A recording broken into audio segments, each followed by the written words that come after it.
തുടർന്നു പോന്നിട്ടുണ്ട്. സത്യത്തിനു വേണ്ടി പ്രവർത്തിച്ചതിന്റെ പേരിൽ തൂക്കുമരം വിധിക്കപ്പെട്ട് മരണം കാത്തു കഴിയുമ്പോൾ ഒരു ഇസ്ലാമിക പ്രവർത്തകൻ തന്റെ പിതാവിനയച്ച കത്തിലെ കവിത ഒരു ഗാനരൂപത്തിൽ ഞാൻ നിങ്ങളുടെ മുമ്പിൽ അവതരിപ്പിക്കുകയാണ്. കനത്ത കൽമതിൽ കൺമുമ്പിൽ കാരിരുമ്പഴി കൺമുമ്പിൽ ആരാച്ചാരും കഴുമരവും കഴുകന്മാരും കൺമുമ്പിൽ പ്രിയമുള്ളവരെ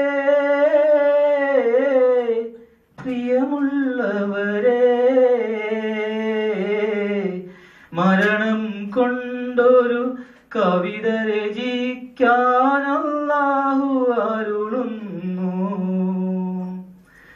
കനത്ത കൽമതിൽ കൺമുമ്പിൽ കാരിരുമ്പഴി കൺമുമ്പിൽ എന്റെ